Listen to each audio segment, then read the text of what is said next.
زکریا علیہ السلام کو بھی اولاد نہیں تھی، تو اسی مریم کے محراب میں کھڑے ہو گئے جہاں بی بی مریم تھی، کہا اے اللہ مجھے بھی ایک بیٹا عطا کر دے۔ ہنالک دعا زکریا ربا، یہ قرآن کی آیت ہے۔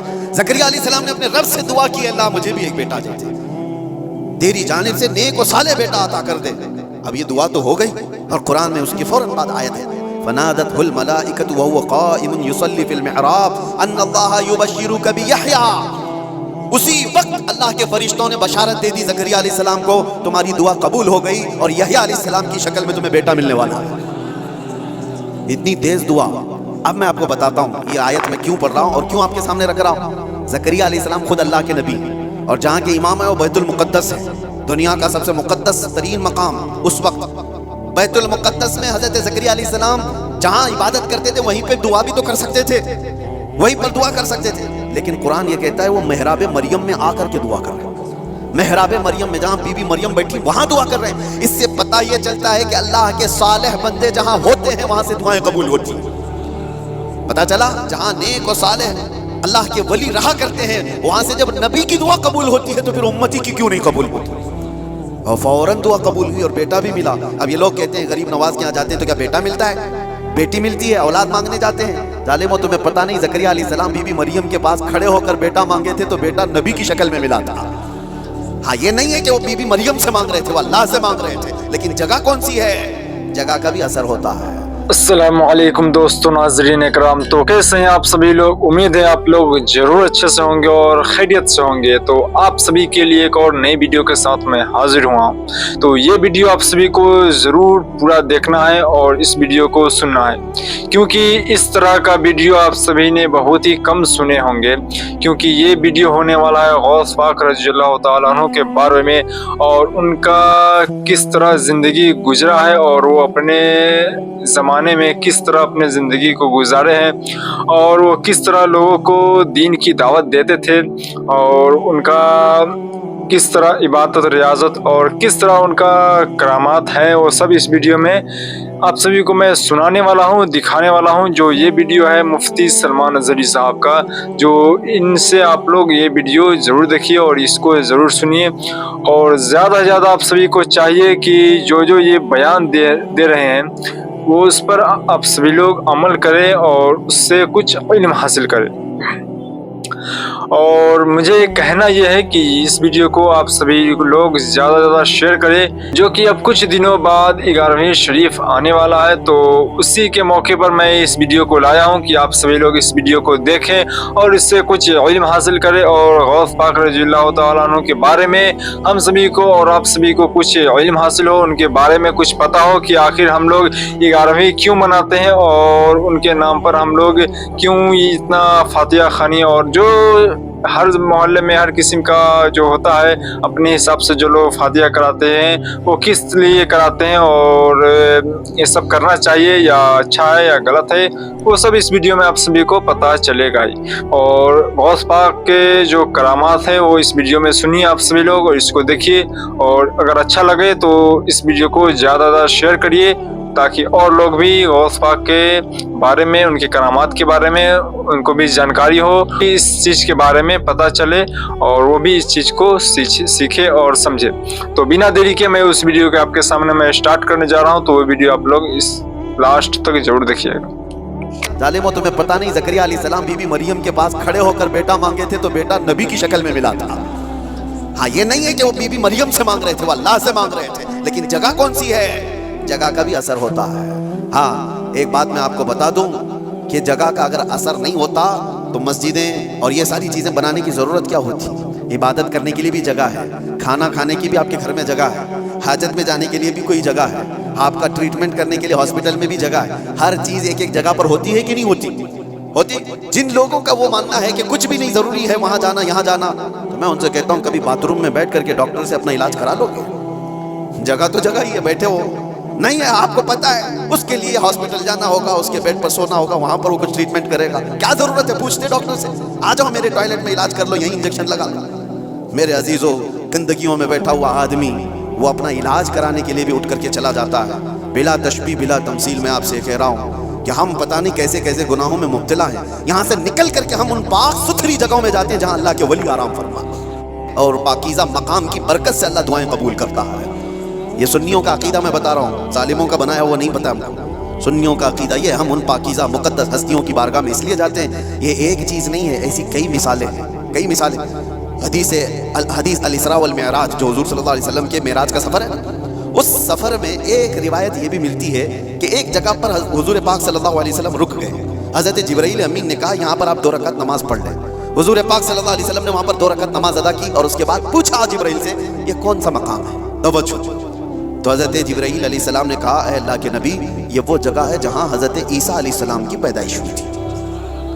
بی بی مریم سے حضرت عیسیٰ علیہ السلام کی پیدائش ہوئی تھی. وہاں پر حضور پاک صلی اللہ علیہ وسلم نے 2 رکعت نماز ادا کی.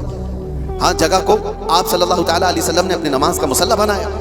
اس روایت سے میں آپ کو بتانا چاہتا ہوں جہاں عیسیٰ علیہ السلام پیدا ہوئے وہاں ہمارے نبی نماز پڑھے، اور جہاں میرے مصطفیٰ پیدا ہوئے ہو، کیا وہ جگہ دعاؤں کی قبولیت کی نہیں ہو سکتی؟ صرف اتنا ہی نہیں میرے عزیزوں، مقدس مقامات کو اللہ تبارک تعالیٰ نے خود فرمایا ہے کہ آپ خانہ کعبہ جاتے ہیں طواف کرنے کے لیے. طواف کرنے کے بعد جیسے ہی طواف ختم ہوتا ہے اس کے بعد سب سے پہلا کام آپ کا کیا ہے؟ قرآن کہتا ہے پہلے پارے میں وَاتَّخِذُوا مِن مَقَامِ إِبْرَاهِيمَ مُصَلًّى، مقام ابراہیم کو اپنی نماز کی جگہ بنا لو. مقام ابراہیم ہے کیا چیز؟ مقام ابراہیم کیا ہے؟ جا کر کے آپ دیکھنا، اس میں ایک پتھر ہے جس پہ حضرت ابراہیم علیہ السلام کے 2 پیروں کے نشان ہیں. بس اس کے علاوہ کیا ہے؟ ایک پتھر ہے، اس پر ابراہیم علیہ السلام کے 2 پیروں کے نشان ہیں. تو اس پتھر کے پاس رب تبارک و تعالیٰ فرماتا ہے تم اپنی نماز پڑھو. حاجی ہو کہ معتمر ہو کہ خالی طواف کرنے والا ہو، 7 چکر طواف کے بعد مقام ابراہیم پر وہ ضرور 2 رکعت نماز پڑھے گا. 2 رکعت نماز پڑھے گا. ان کو پتہ نہیں، جو اعتراض کرنے والے وہ پوچھتے نہیں کہ پتھر کو عبادت کر رہے ہیں لوگ، یہاں پہ پتھر کو سجدہ کرنے جا رہے ہیں. نہیں ظالموں، پتھر کو سجدہ نہیں کر رہے، یہ رحمان کا حکم ہے. رحمان کا حکم ہے، اس لیے حکم ہے کہ وہ پتھر اب افضل ہو گیا جس پر اللہ کے نبی کے پیروں کے نشان ہیں، جس پر کھڑے ہو کر ابراہیم علیہ السلام نے پورے کعبے کی عمارت تعمیر کی تھی. وہ پتھر افضل ہو گیا. اب آپ سوچو، پتھر کھڑے ہونے والے نبی کی وجہ سے افضل ہے تو پھر وہ نبی کتنے افضل ہیں؟ ہاں، ان کے قدم کتنے افضل ہیں. ہم تبرکات والے لوگ ہیں، اس لیے ہم ان کی نہیں مانتے. ہم تو چھوٹی سی بھی کوئی چیز نسبت کی ملتی ہے تو ہم اس کو احترام سے سر آنکھوں پر رکھتے ہیں. آج بھی بحمدہ تعالیٰ حضور پاک صلی اللہ علیہ وسلم کے منہ مبارک پوری دنیا میں دیکھیں تو سنیوں کے پاس ہی ملیں گے، کیونکہ قدر ان کو ہی ہے اور وہ چاہتے ہیں کہ حضور پاک صلی اللہ علیہ وسلم سے ریلیٹڈ جو بھی چیز ہے وہ عظمت والی ہے. اولیاء کاملین کی بات کر رہے ہیں میرے عزیزوں، بہت ساری باتیں. اب آپ کو میں بتاتا ہوں جو ایک بڑا سوال یہ ہے کہ یہ اولیاء کرام کے لیے کہانیاں کر لیتے ہیں لوگ. کرامت کرامت کرامت کہتے ہیں. جو کرامت کا انکار کر رہا ہے وہ قرآن کا انکار کر رہا ہے. ہاں، ہر ولی کی کرامت تو قرآن سے میں نہیں بتا رہا، لیکن اللہ تبارک و تعالیٰ نے جو فرمایا وہ آپ کو بتا رہا ہوں. ہم نے کہا غوث پاک رضی اللہ تعالیٰ عنہ. اب چند باتیں میں سرکار غوث پاک کی بتا کر اس اعتراض کا جواب دیتا ہوں. سلطان الاولیاء غوث پاک رضی اللہ تعالیٰ عنہ کی بارگاہ میں ایک عورت آئی اپنے بچے کو لے کر، کہا کہ اس کو اپنے پاس رکھ لیجیے. آپ نے قبول کر لیا، بچہ تربیت میں آ گیا. غوث پاک کی بارگاہ میں رہنا پلنا کس کے نصیب میں؟ چند مہینوں کے بعد وہ خاتون آئی، اپنے بیٹے کو دیکھا، بہت دبلا پتلا، بالکل کانٹی ہو گیا، ہڈیاں نکل گئی. ماں تو ماں ہے، دیکھتی ہے بچہ کیسا ہو گیا، سوکھ گیا، کاٹا ہو گیا. تو اس نے دیکھا کہ غوث پاک کہاں ہیں. جا کر کے دیکھتی ہے اندر تو غوث پاک کے دسترخوان پر اچھی اچھی غذائیں تھیں، کچھ مرغ گوشت وغیرہ رکھے ہوئے تھے، اور یہ بوڑھی عورت کا بیٹا سوکھی روٹی پانی میں بھگو کر کھا رہا ہے، کونے میں بیٹھا ہوا. اب ایک ماں کو لگے ہی بات، خود اتنا اچھا کھانا کھا رہا ہے، میرے بیٹے کو پرورش میں رکھے، کیسا کھانا کھلا رہے اس کو. اس عورت نے کہا یہ کیسی تربیت ہے سیدنا عبد القادر، یہ کیا ہے، میرا بچہ تو ایسا ہے. آپ نے جواب کچھ نہیں دیا. تھوڑی دیر کے بعد کھانا ختم ہونے کے بعد ان ہڈیوں کو ایسے جمع کیا اور کہا قم باذن اللہ، اللہ کے حکم سے اٹھ جاؤ. ایک مرغی پھڑ پھڑاتی ہوئی کھڑی ہو گئی. ہاں، آپ نے کہا کہ جب تیرا بچہ اس قابل ہو جائے تو وہ بھی روز مرغی کھائے. اس کی تربیت چل رہی ہے، اس کی تربیت چل رہی ہے. جب بندہ اپنے نفس کو مار لیتا ہے تو اللہ ساری طاقتیں اس کو عطا کرتا ہے. اللہ کے لیے جب بندہ دنیا چھوڑ دیتا ہے تو اللہ اس کا ہو جاتا ہے. تو غوث پاک کی یہ بات بتانے پر ایک صاحب مجھ سے کہہ رہے تھے کہاں سے آپ یہ ساری چیزیں لے کر کے آ گئے کہ ایک بندہ بھی کسی چیز کو زندہ کر رہا ہے. انہوں نے یہ نہیں دیکھا کہ غوث پاک نے کیا کہا، اللہ کے حکم سے اٹھ جا. گفت ہے وہ گفت ہے خدا بوت. فارسی میں کہا جاتا ہے اللہ کا ولی اس مقام پر پہنچ جاتا ہے کہ جب وہ بولتا ہے تو زبان اس کی ہوتی ہے کلمہ اللہ کا ہوتا ہے، کلمہ اللہ کا ہوتا ہے.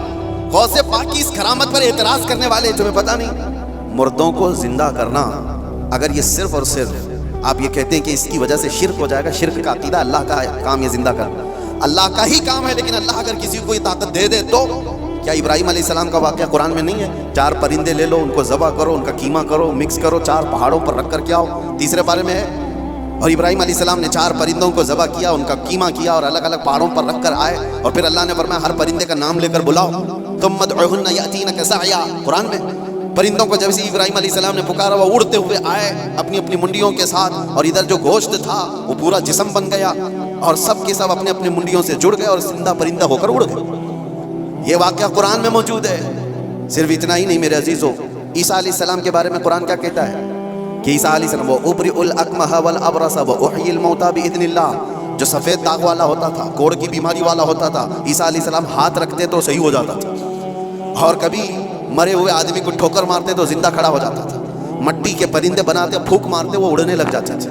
ये इधर उधर की किताबों की बात नहीं कर रहा हूँ, कुरान की बात कर रहा हूँ। कुरान में मौजूद है, अल्लाह के नबियों को अल्लाह ने ये ताकत अता की थी। मेरे अजीजों, गौसे पाक रज़ी अल्लाह ताला अन्हु की इस करामत पर एतराज़ करने वाले वो सिर्फ ज़ाहिर को देखते हैं। गौसे पाक उम्मत मुस्तफ़ा के वली कामिल हैं, रसूलुल्लाह की उम्मत के वो औलिया के सरदार हैं। अल्लाह ने उनको वो ताकत अता फरमाई थी कि जब वो किसी चीज़ को हाथ लगा देते तो अल्लाह उनकी उस चीज़ को पूरी फरमा देता था। अब आपको चंद करामतों के बाद ये भी मैं बता दूँ, एक बार गौसे पाक रज़ियल्लाहु ताला अन्हु बयान कर रहे थे और एक चील उड़ती हुई आई ऊपर से, बहुत ची ची ची आवाज़ कर रही थी, तो मजमे में इधर से उधर लोग देखने लग गए। डिस्टर्ब हो जाता ना, यहाँ होता है, अभी थोड़ी सी आवाज़ उधर आ जाए तो सबकी गर्दनें उधर हो जाएगी।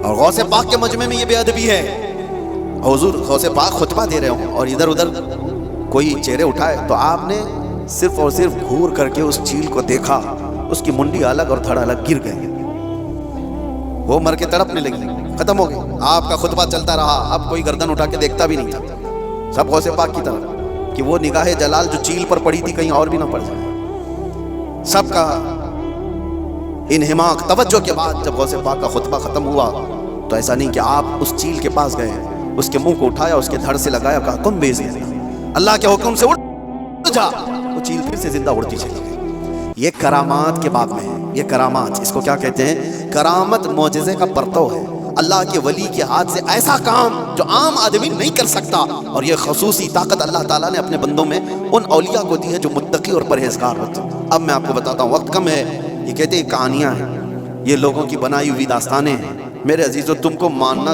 और ना मानना ये हमारे लिए ज़रूरी नहीं है, और ना ही हम किसी को मनवाने जा रहे हैं। बात इतनी है कि हज़रत सुलेमान अलैहिस्सलाम के दरबार में भी ये बात हुई थी कि सुलेमान अलैहिस्सलाम के दरबार में सारे परिंदे हाजिर थे, एक परिंदा नहीं आया था, हुदहुद लेट से आया।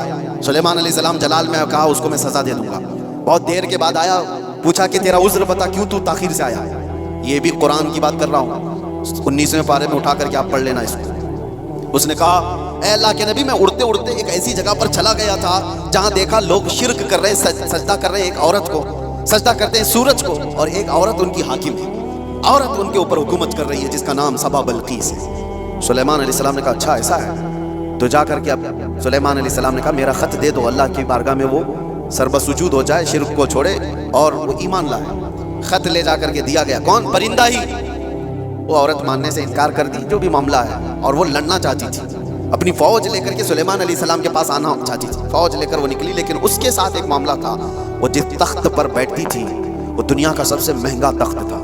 ऐसा तख्त था कि सोने और चांदी से जड़ा हुआ, हीरे कीमती उस पे लगे हुए, और उस तख्त की हिफाजत के लिए 7 दरवाजे बने हुए थे, हर दरवाजे पर संतरी पहरेदार खड़े हैं। सुलेमान अलैहिस्सलाम को ये बात हुदहुद ने बताई, लेकिन ये तो जिक्र कुरान में इसका नहीं है, लेकिन सुलेमान अलैहिस्सलाम को ये मालूम था कि उसका तख्त है।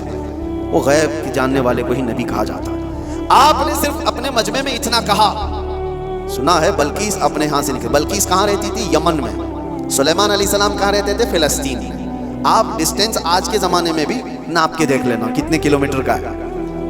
यमन कहाँ है और फिलिस्तीन कहाँ है। सुलेमान अलैहिस्सलाम ने अपने मजमे में सिर्फ इतना कहा, कोई है जो बल्कीस के आने से पहले वो तख्त मेरे पास लेकर आ जाए, जो तख्त हिफाजत में है, 80 गज लंबा, 40 गज चौड़ा, छोटा मोटा नहीं, 80 गज लंबा, 40 गज चौड़ा और उतना ही मोटा। तो सुलेमान अलैहिस्सलाम ने जब ये कहा तो किसने जवाब दिया सबसे पहले? वो भी कुरान में, क़ाल इफ़रीतुम मिनल जिन्नि अना आतीका बिही क़ब्ल अन तक़ूम मिन मक़ामिक। एक जिन्न खड़ा हुआ, जिन्नात जो मुवक्किल हाजिर करने के लिए बाबा लोग चिल्ले कर रहे हैं, उनको भी बयान कर रहा हूँ। और कुछ लोग ये समझते जिन्नात मिल जाना चाहिए हाथ में, वो कर दूंगा, ये कर दूंगा। जिन्नात हाथ में आ गए तो पूरी बैंक लूट लूंगा, जिन को लगा दूंगा थैले भर भर के पैसे ला कर दे देगा। जिन की हैसियत क्या है तुम्हें पता भी नहीं, किसी दिन उठा के तुमको ही पटक देगा। जिन क्या कहता है कुरान में है, ऐ अल्लाह के नबी मैं ला के दूंगा, वो तख्त मैं ला करके दूंगा। कब तक? आपकी ये मजलिस खत्म होने से पहले। अभी अगर मजमे में कोई मुझसे कह दे कि हज़रत जुम्मा की आपका बयान होने से पहले मैं एक काम कर दूंगा, तो आपको समझ में आ जाएगा कितना टाइम है, बस 4-5 मिनट की बात होगी। उस जिन ने कहा, अच्छा ये सुनने के बाद आपको भी लग रहा होगा जिन ने कहा है तो ठीक है, ला के दे सकता है। जिन्नात की ताकत सबके दिमागों में बैठी हुई है। जिन तो मतलब जिन है, यहाँ से उड़ा उधर पहुंचा, उधर से उड़ा इधर पहुंचा, यही दिमाग में है ना, कुछ भी कर सकता है जिन, ये सबके दिमाग में है। लेकिन सुलेमान अलैहिस्सलाम ने उस जिन से कहा नहीं, इससे भी जल्दी कोई ला सकता है। दूसरा जिन नहीं खड़ा हुआ, क्या इस जिन को इतनी ताकत नहीं है, मैं ला सकता हूं। दूसरा जिन नहीं खड़ा हुआ। कुरान कहता है क़ाल अल्लज़ी इंदहु इल्मुम मिनल किताब, किताब का इल्म जिसके पास था, अल्लाह का एक वली खड़ा हुआ सुलेमान अलैहिस्सलाम की उम्मत में। वो कहता है अल्लाह का वली, जिनका नाम आसिफ बिन बरकिया बताया जाता है, उन्होंने कहा अना आती कभी क़ब्ल अन यरतद्द इलैका तर्फुक, ऐ अल्लाह के नबी मैं वो तख्त लाऊंगा। कितनी देर में? कहा कि आपकी पलक झपकने से पहले। और फिर कुरान कहता है फलम्मा रआहु मुस्तक़िर्रन इंदहु, सुलेमान अलैहिस्सलाम की बात कंप्लीट भी नहीं हुई थी, आपने पलट कर देखा तो वो तख्त वहां हाजिर था। कौन लाया? सुलेमान अलैहिस्सलाम खुद नबी हैं, उनका पावर अपनी जगह पर, लेकिन लाने वाला नबी नहीं था, वो उस उम्मत का वली था। किस उम्मत का? बनी इसराइल में है। सुलेमान अलैहिस्सलाम बनी इसराइल के नबी हैं। बनी इसराइल के एक उम्मती वली ने वो तख्त पलक झपकने से पहले हाजिर कर दिया। 1000 किलोमीटर से भी ज्यादा का डिस्टेंस है यमन और फिलिस्तीन में, ज्यादा है, उससे ज्यादा है, और तख्त पलक झपकने से पहले लाकर हाजिर कर दिया। और कुरान की आयतें पढ़ो, उन्होंने ये नहीं कहा मेरे बाजू की ताकत है, मेरी कुव्वत है, मैं इतना पावरफुल हूँ, बल्कि तख्त हाजिर करके उसके बाद सुलेमान अलैहिस्सलाम ने क्या कहा, हाज़ा मिन फज़्ल रब्बी, ये मेरे रब का फजल है, ये मेरे रब का फजल है।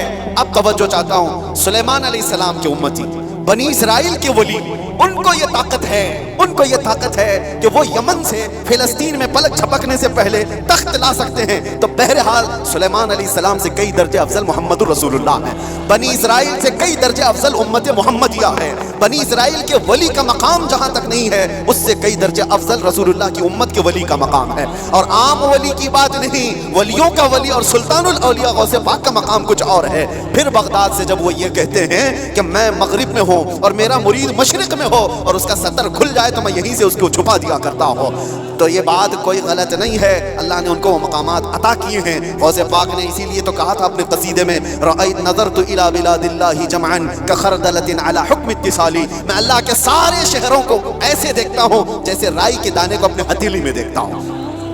हाँ, ये कुरान से मैंने बताया है, लफाजी नहीं है। जो कहते हैं कहानियां हैं, वो कुरान भी तो पढ़ करके देख लें। कुरान पढ़ने के बाद उन्हें समझ में आ जाएगा कि वली की ताकत क्या होती है, वली की करामत क्या होती है। करामतों का मुनकिर ये कुरान का मुनकिर है। अल्लाह उनको हिदायत अता फरमाए और हमें हमेशा औलिया के कदमों से वाबस्ता रखे। आज हम करामत देखने के चक्कर में नहीं घूमे।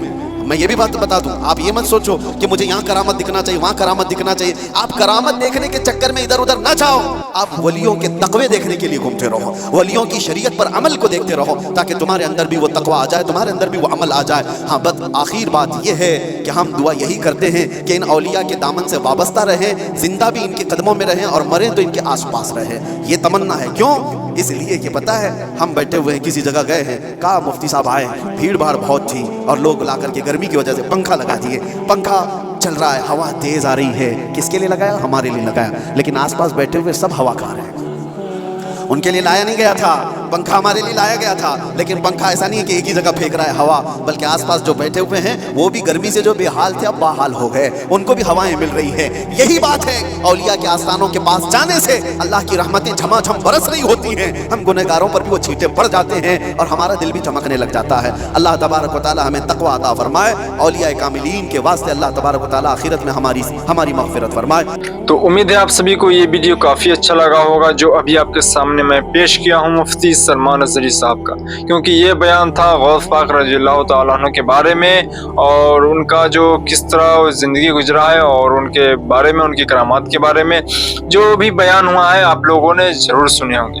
तो मैं कहना ये चाहता हूँ कि आप लोग अगर इस वीडियो को अभी तक देख रहे हैं तो इसे ज़्यादा से ज़्यादा शेयर करिए और इस वीडियो को उन लोगों के पास शेयर करिए जो गौस पाक के जो ज़्यादा नारा लगाते हैं, क्योंकि अब कुछ दिनों में 11वीं शरीफ आने वाला है। तो उसी के मौके पर मैं ये वीडियो लाया हूँ कि आप लोग इसको देखें, इसे सुने और इस चीज़ पर अमल करें और हम सभी को ये और बेहतर होगा कि हम लोग अपने गौस पाक पीराने पीर दस्तगीर गौस आज़म अब्दुल कादिर जिलानी रहमतुल्लाह अलैहि के बारे में हम सभी को पता चले कि उनका किस तरह मर्तबा है और उनका मर्तबा कितना बड़ा, कितना बुलंद है और उन अल्लाह ने उनको किस तरह नवाजा है। तो वो सब के बारे में इस वीडियो में आप लोग ने ज़रूर सुने होंगे। तो मैं उन्हीं के बारे में एक छोटा सा एक शेर पेश कर रहा हूँ, नात पेश कर रहा हूँ, आप लोग ज़रूर इसको सुने। सरकार गौसे आज़म नज़रे करम खुदा, सरकार गौसे आज़म नज़रे करम खुदा, मेरा खालिक का सफर दो, मेरा खालिक का सफर दो, मैं फकीर हूँ तुम्हारा, नज़रे करम खुदा, नज़रे करम खुदा, झोली हमारी भर दो वरना कहेगी दुनिया ऐसे सखी का मंगता, शाहे ज़िना का मंगता, फिरता है मारा मारा, नज़रे करम खुदा, नज़रे करम खुदा, सबका कोई न कोई दुनिया में आसरा है, सबका कोई न कोई दुनिया में आसरा है, मेरा मजुज तुम्हारे, मेरा मजुज तुम्हारे कोई नहीं सहारा, नज़रे करम खुदा, नज़रे